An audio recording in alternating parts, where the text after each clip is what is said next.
Sebelum cerita yuk subscribe dulu channel ini, terima kasih.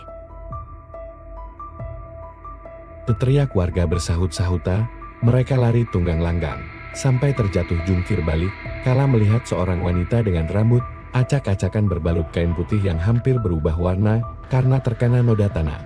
Kain putih itu yang aku tahu adalah kain kafan.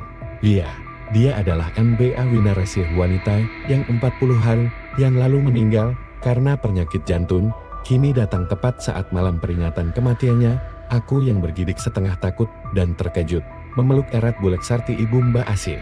Simbok, Niki Asih Wangsul, Asih dereng ninggal, buak. Ujarnya lirih. Simbok, ini Asih pulang, Asih belum meninggal. Ndak mungkin.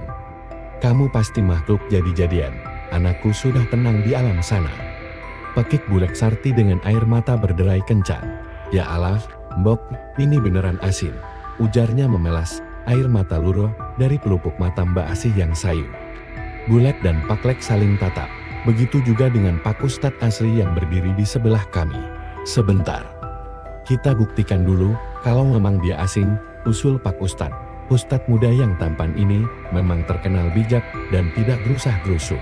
Pak Lek mengambil sebuah pisau kecil, lalu ia lemparkan tepat mengenai kaki Mbak Asih. Darah segar keluar saat itu juga.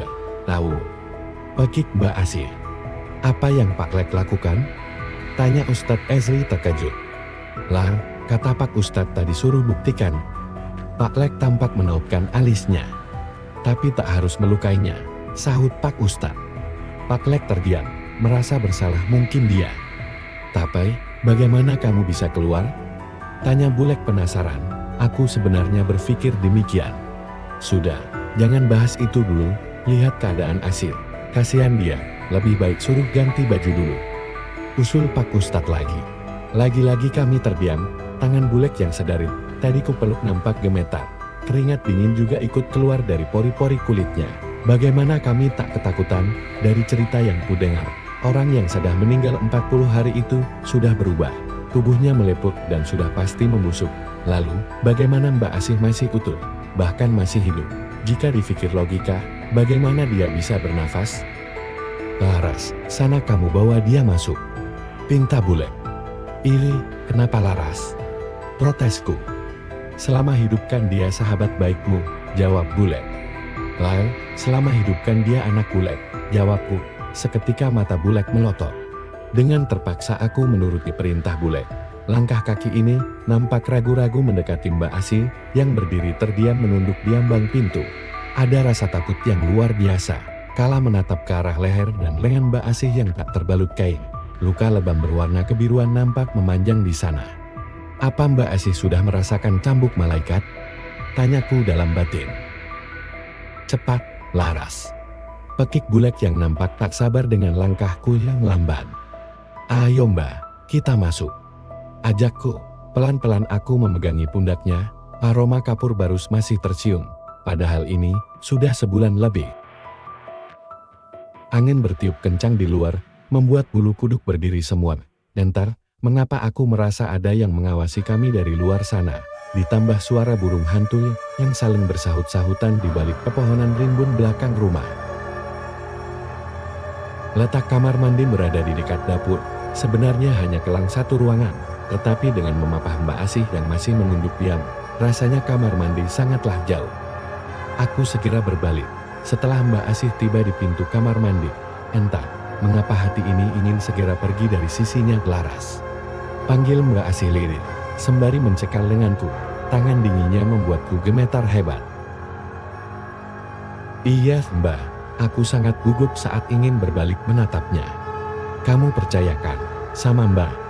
Tanyanya, suaranya sangat lirih. Percaya, kok Mbak? Aku tersenyum kecil padanya, lalu melenggang pergi ke ruang depan. Pak Lek dan Bulek masih terdiam memangku dagu. Pak Ustadz juga nampak kebingungan. Apalagi aku yang berinteraksi langsung dengannya. Laras, Bulek minta malam ini, kamu nginep sini, ya, temenin anak itu. Bulek takut, ujar Bulek dengan entengnya. Nggak bisa, Bulek. Simbah kasihan di rumah sendirian, tolakku. Semalam ini aja, biar Bulek yang sampaikan sama si Mabahmu nanti, mohon Bulek. Aku tak dapat menjawab. Sejujurnya aku sendiri sangat takut. Tetapi aku juga kasihan dengan kondisi Mbak Asih tadi. Aku menatap nanar ke arah kue-kue dan berbagai hidangan yang berserakan. Rumah yang tadinya ramai, kini berubah drastis secepat kilat. Kok malah bengong, Ras? Iya, sentak-bulek jawabku cepat. Terjingkat. Sekian detik aku membulatkan mata, terpikir kembali apa yang barusan aku katakan. Duh, mulut, asal iya aja. Gerutuku dalam hati. Malam semakin larut, setelah lama berbincang, akhirnya Pak Ustadz memutuskan untuk pulang. Ia menitip pesan bahwa esok seluruh warga diminta berkumpul di balai desa untuk mendatangi bekas makam Mbak Asih. Apakah benar ia bangkit dari kuburnya? Bulu kuduk berdiri. Kala aroma daun pandan bercampur dengan kapur barus menyeruak bersamaan dengan munculnya Mbak Asih di balik pintu ruang tengah dek. Jantung berdetak hebat ketika melihatnya. Mengapa pula dia pakai daster warna putih malam-malam? Apalagi dengan rambutnya yang terurai basah, membuat nadiku ingin lepas dari tempatnya. "Kamu kenapa Laras?" tanyanya. Aku yang terkejut langsung membulatkan mata. Nggak, cuma kaget aja," jawabku gugup. "Kaget kenapa? Apa mereka masih nggak percaya kalau aku masih hidup?" Ia menautkan alis, tampak jelas ada air mata yang berdesakan ingin keluar dari pelupuk matanya. "Enggak, Mbak, mungkin mereka masih kaget. Sama seperti aku segera melenggang pergi ke teras menyusul Bulek dan Pak Lek. Tetapi, langkahku terhenti, kala tangan dingin mencekal kuat lenganku. "Jangan pergi, temani aku di sini."